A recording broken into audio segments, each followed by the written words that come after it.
Hi everyone, happy Wednesday. Good to see you all again. Haven't done one of these walk and talks for a couple of weeks. I was a bit worried that if I carried on doing it every week I'd run out of things to talk about. Although some of you might find that hard to believe.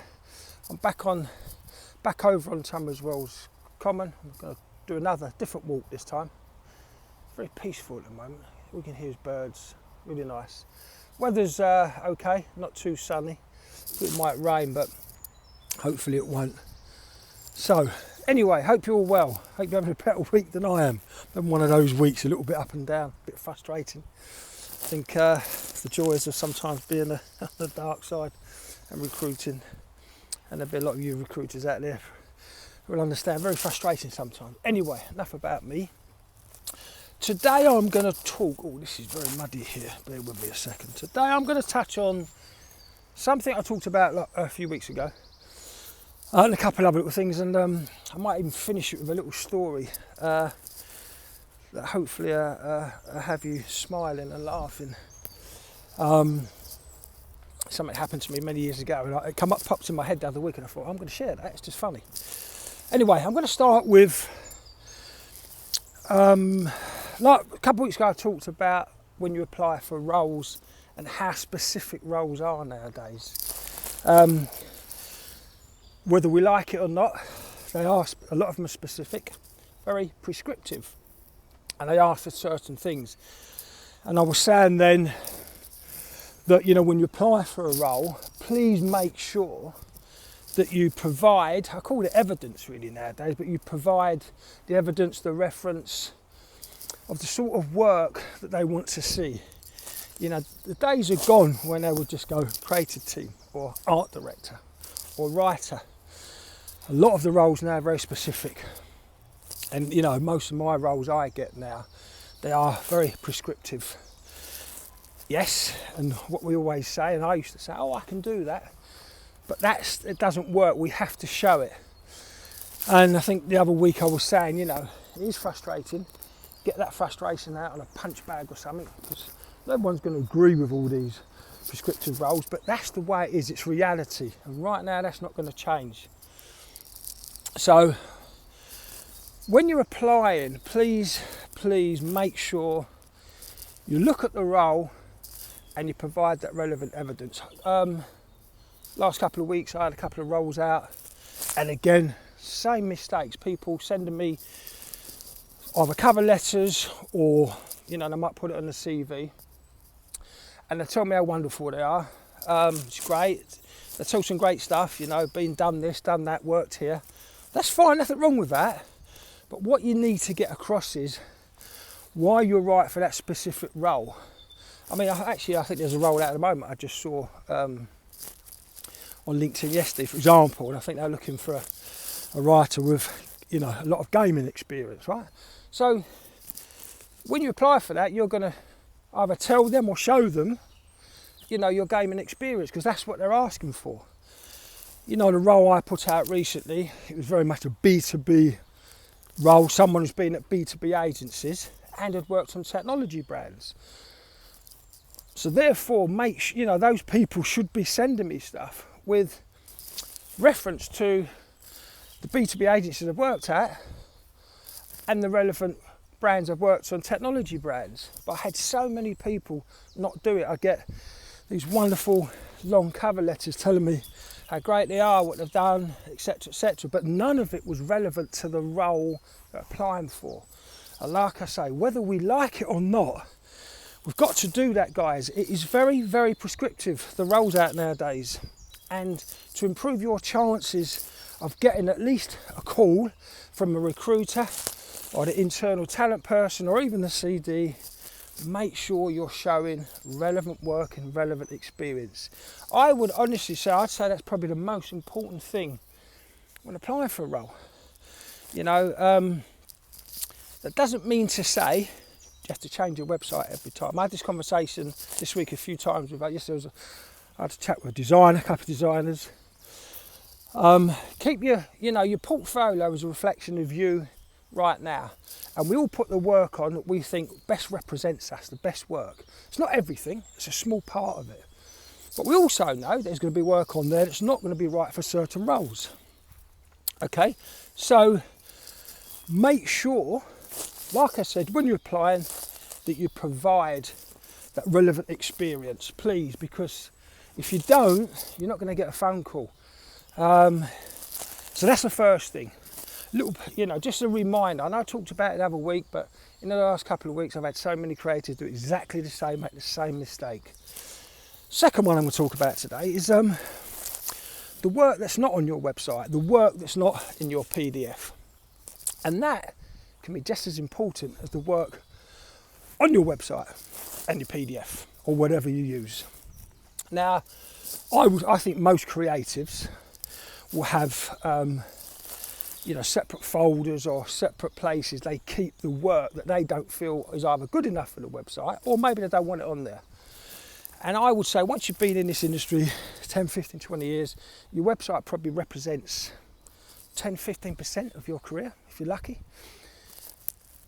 And the rest of it is going to be put elsewhere, hopefully. And the reason I say that is because, some people get rid of it. Some people, when they've done a job, think, I don't need that. It's not going to go on my website, so I'm not going to keep it. But what I'm finding out more and more, especially now being on the dark side, is actually it's really important, because your website or your PDF or whatever you've got that represents you, your portfolio, shows what you hope is the best of you, gets across your skill set in the best way. But there's lots of other stuff out there that you've got on your web, that you put on your Mac somewhere in files, that actually, when a role comes in and it asks a certain experience, like let's go back, let's make this, someone might ask for financial experience or B2B or technology or packaging, and it may not be on your website, but you've got it somewhere else. And once you apply for that role, it might be, we'll send a little separate PDF of the work that's needed. So that work that's not on your website is really, really important. So I was going to say to anyone that's looking at this video now that maybe you're on the early years, junior stage, don't throw any away of your work ever. Every single piece of your work is valuable, and it may well help you get a job in the future. So start putting it in folders. I used to have folders: FMCG, shopper, financial, automotive, charity, and just put. So if someone said to me, "Hey Tony, have you got any experience?" I go, "Yeah, it's not my website, but I send it to you." So I would say, make sure if you're early on in your career, don't throw anything away. Keep everything and put it in a place that's accessible. Don't forget about it. When we do freelance, if you're thinking, what's not great, I won't bother asking for it. Ask for it, because one day there may be a role, whether it's full-time or freelance, and they may say, "Hey John, hey Joe, have you got any experience on this?" And you think, "Well, I have, I did it. Didn't think it was good enough for my website, but yes, I've got that." And that is going to help you get this role. So yes, your main work is obviously going to play a massive part in you getting that role. But I'm telling you now, there's other stuff that you think's not going to, that could well help you in the future. So if you're not doing it, which I think most of you will be, keep the work, put it into folders, make it accessible. Because a lot of the time, we do it, we get it, we forget about it, we forget where it is, and when we need to find it, we never can.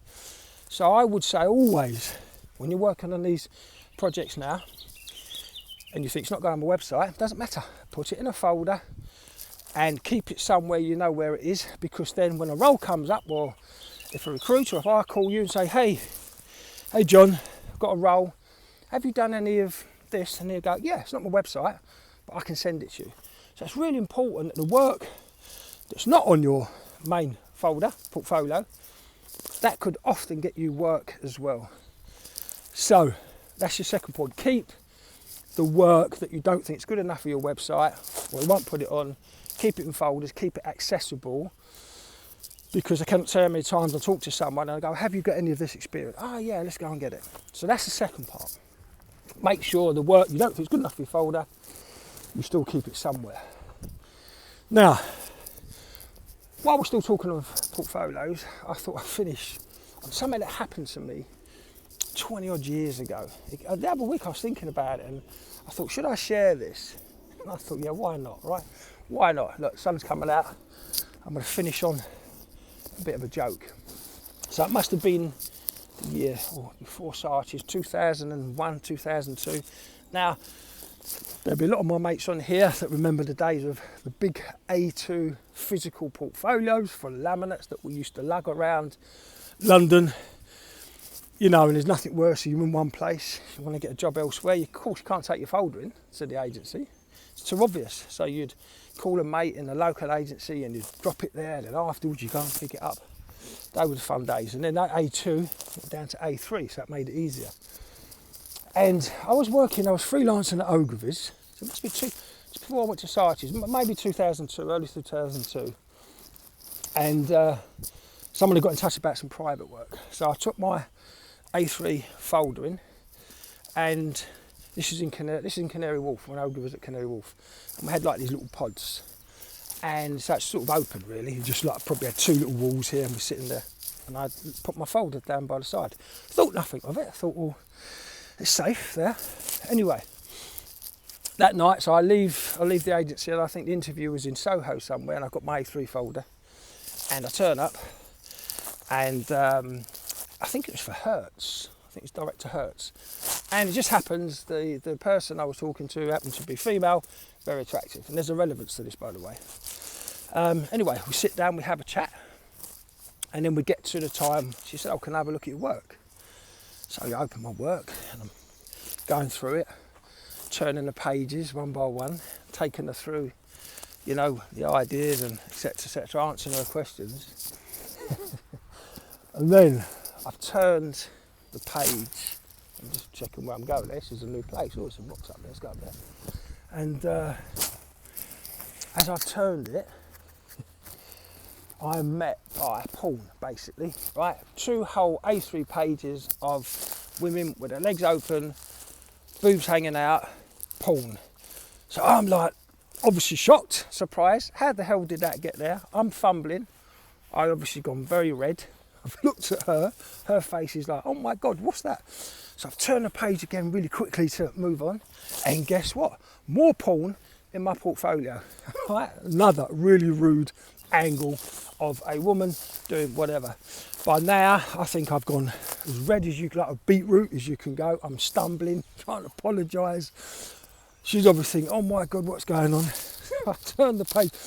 I can't remember how many pages I had. Right? I think I might have even just closed the folder in the end. And of course, I'm apologising big time. I'm really, really sorry. I didn't know that was going to be in there.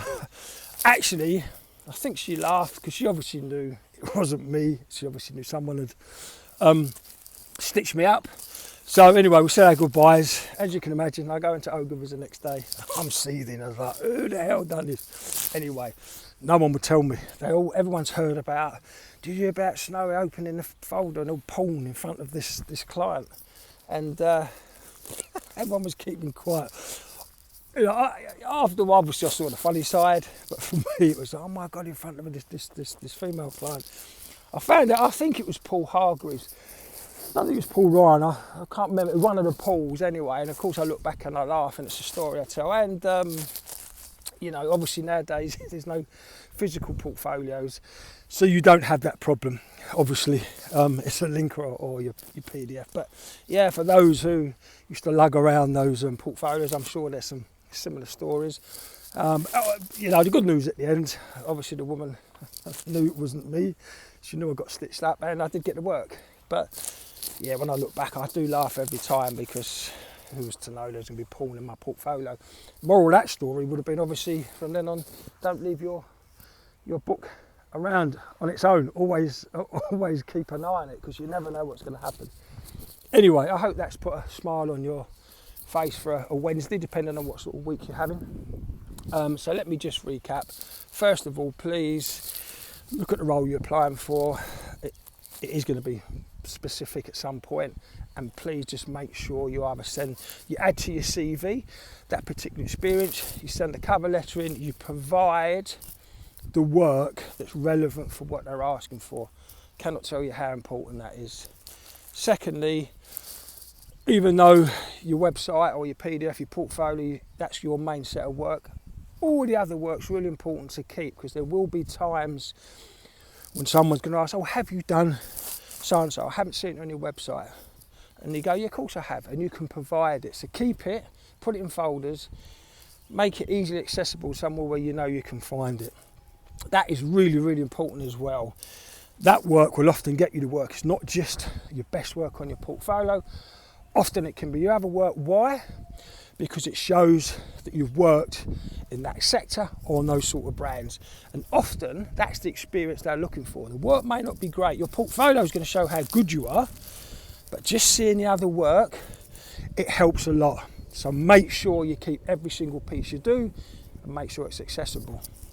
And thirdly, I hope you enjoyed the story at my expense.